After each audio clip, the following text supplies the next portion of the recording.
جویریہ اور رابعہ رات بھر سو نہیں سکیں۔ وہ مکمل طور پر خوف کی گرفت میں تھیں۔ اگر وہ نہ آئی تو کیا ہوگا؟ یہ سوال ان کے سامنے بار بار بھیانک شکلیں بدل بدل کر آ رہا تھا۔ انہیں اپنا کیریئر ڈوبتا ہوا نظر آ رہا تھا۔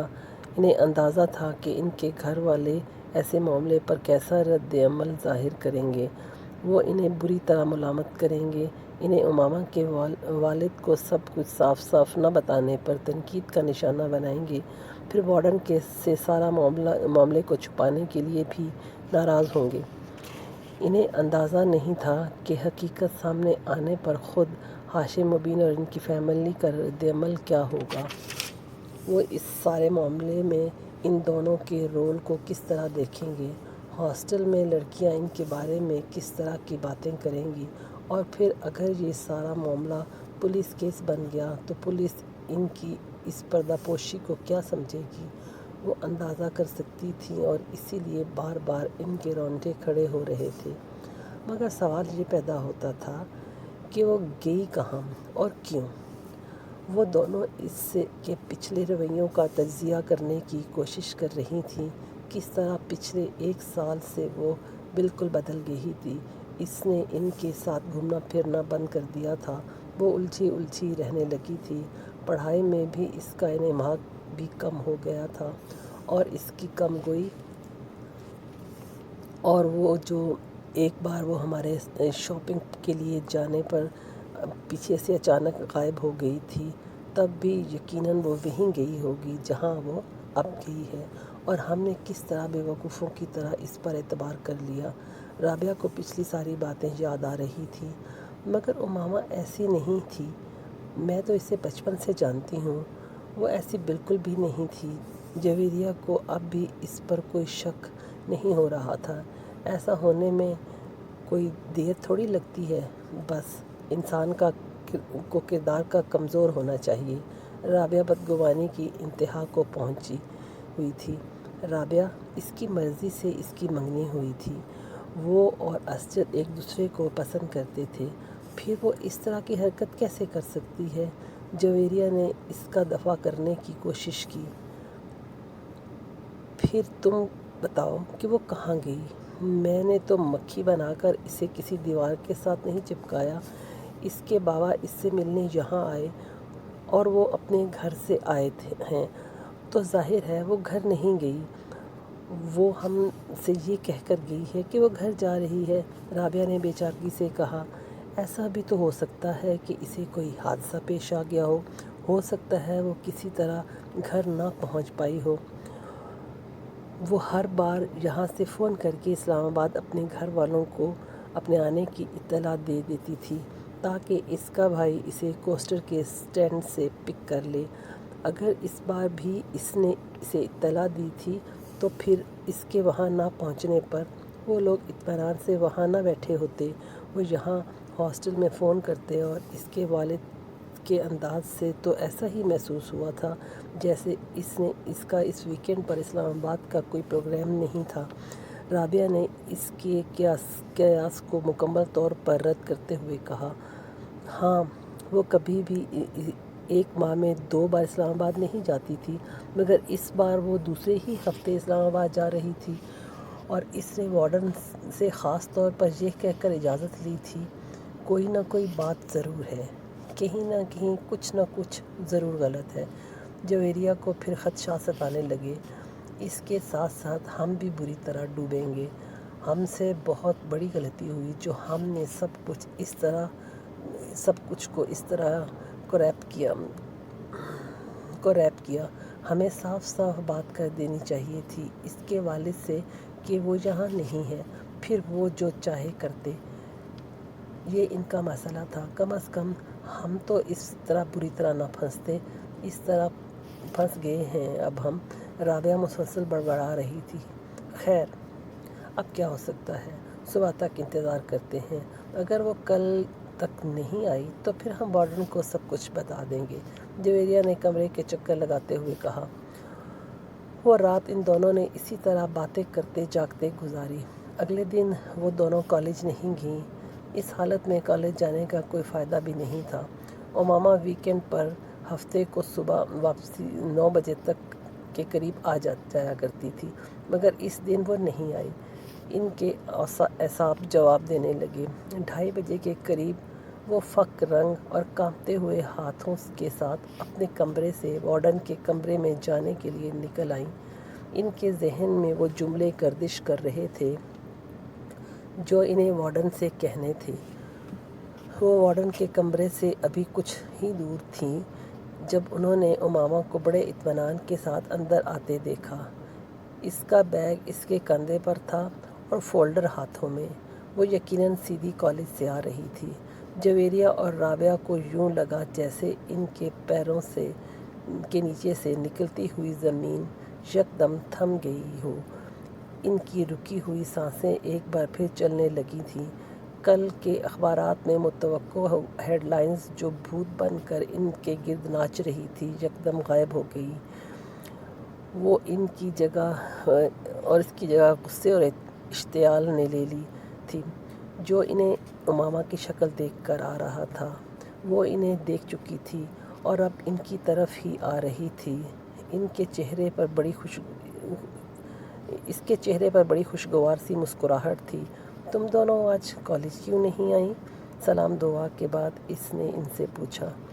تمہاری مصیبتوں سے چھٹکارا ملے تو ہم کالج آنے جانے کا سوچیں نا، رابعہ نے تند و تیز لہجے میں کہا۔ امامہ کے چہرے سے مسکراہٹ غائب ہو گئی۔ کیا ہوا رابعہ؟ اس طرح غصے میں کیوں ہو؟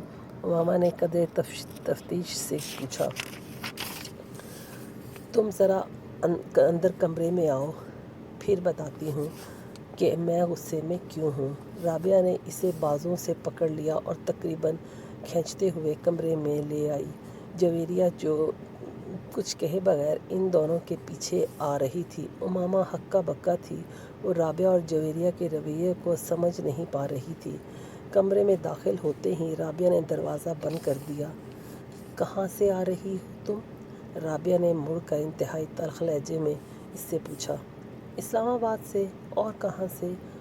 امامہ نے اپنا بیگ نیچے زمین پر رکھ دیا۔ اس کے جواب میں رابعہ کو کچھ اور غصہ آیا۔ شرم کرو امامہ، اس طرح ہمیں دھوکہ دے کر، ہماری آنکھوں میں دھول جھونک کر، آخر تم کیا ثابت کرنا چاہتی ہو؟ یہ کہ ہم ڈفر ہیں، ایڈیٹ ہیں، پاگل ہیں؟ بھئی ہم ہیں، ہم مانتے ہیں۔ نہ ہوتے تو یوں تم پر اندھا اعتبار نہ کرتے۔ تم سے اتنا بڑا دھوکہ نہ کھایا ہوتا۔ رابعہ نے کہا۔ مجھے تمہاری کوئی بھی بات سمجھ نہیں آ رہی۔ کون سا دھوکہ؟ کیسا دھوکہ؟ کیا یہ بہتر نہیں ہوگا کہ تم آرام سے مجھے اپنی بات سمجھاؤ؟ امامہ نے بے چارگی سے کہا۔ تم ویکنڈ کہاں گزار کر آ رہی ہو؟ جویریہ نے پہلی بار گفتگو میں مداخلت کی۔ تمہیں بتا چکی ہوں، اسلام آباد میں، وہاں سے آج سیدھا کالج آئی ہوں اور اب کالج سے۔ رابعہ نے اس کی بات مکمل ہونے نہیں دی۔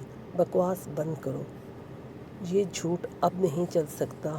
تم اسلام آباد گئی ہی نہیں تھی۔ یہ تم کیسے کہہ سکتی ہو؟ اس بار امامہ نے قدرے بلند آواز میں کہا۔ کیونکہ تمہارے فادر یہاں آئے تھے کل۔